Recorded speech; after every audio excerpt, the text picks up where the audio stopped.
Africa Rising, Industry, Innovation, and the Power of Unity. The New African Horizon. Ports in Durban, trains in Nigeria, factories in Egypt, tech hubs in Nairobi. Across Africa, a quiet transformation is underway. From the coasts of South Africa to the corridors of Lagos and Nairobi, new factories, new trade routes, and new ideas are reshaping what it means to be an African economy. For generations, this continent supplied the world with its raw materials: gold, oil, titanium, cocoa, but imported its future. Today, that story is changing. A new Africa is rising, one built on collaboration, innovation, and self-reliance. The call for unity. At the heart of this shift lies a bold idea: the African Continental Free Trade Area, or AfCFTA. It's more than a trade deal. It's a vision: one Africa trading with itself, building its own industries, and unlocking its own wealth. In Abuja, Fatoumata Gaye, president of the Africa CEO Club, made that call clear. True transformation happens when leadership meets collaboration, when vision meets structure.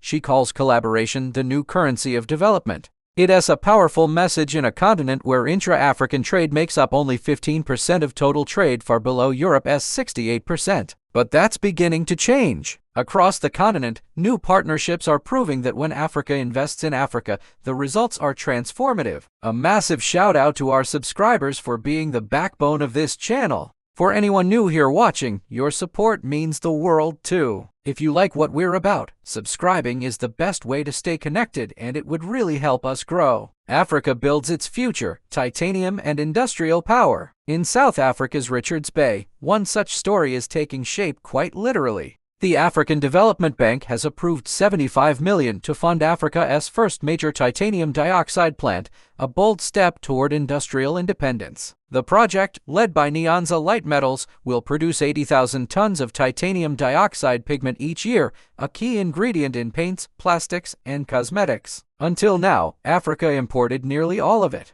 AfCFTA Vice President Solomon Quainer said it best: this investment changes Africa's narrative from a continent exporting raw materials to one creating value from them. The plant, built in partnership with the Africa Finance Corporation, Afreximbank, and the People's Bank of China, will create over 3,000 jobs with strong commitments to women, youth, and low-income workers. In his address to the press, Nyanza CEO Donovan Chimhandamba said, "This is a turning point for Africa's industrial future. It's not just about processing minerals, it's about empowering people.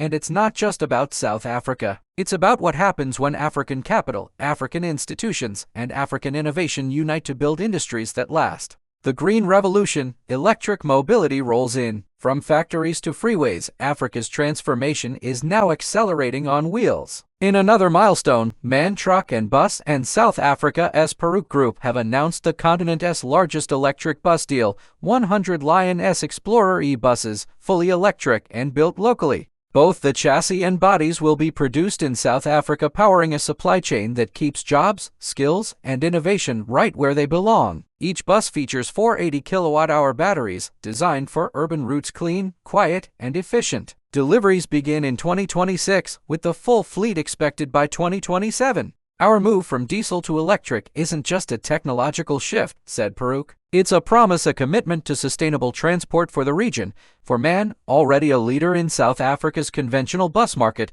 this step marks the dawn of a new era. Barbaros Octay, head of bus at MAN, says the company's confidence in Africa's electric future is unwavering. "By manufacturing here, we ensure these buses fit local needs and inspire real change on African roads." Africa's industrial identity. From energy to manufacturing, from transport to trade, a pattern is emerging. Africa is building its own identity, not as a supplier of raw materials, but as a producer of progress. Each project, whether a titanium plant, a trade agreement, or an electric bus, carries the same DNA: collaboration, inclusivity, and a belief in the continent's potential. Fatoumata Gaye's call for unity now echoes in boardrooms and factories across Africa. And every memorandum of understanding, every partnership, every locally built machine tells a single story: Africa is learning to trade, build, and grow with itself. One Africa, one future. Africa's transformation won't happen overnight, but it's happening. It's happening in the hands of welders in Richards Bay, engineers in Pinetown, financiers in Lagos, and dreamers in Accra. From mineral beneficiation to green mobility,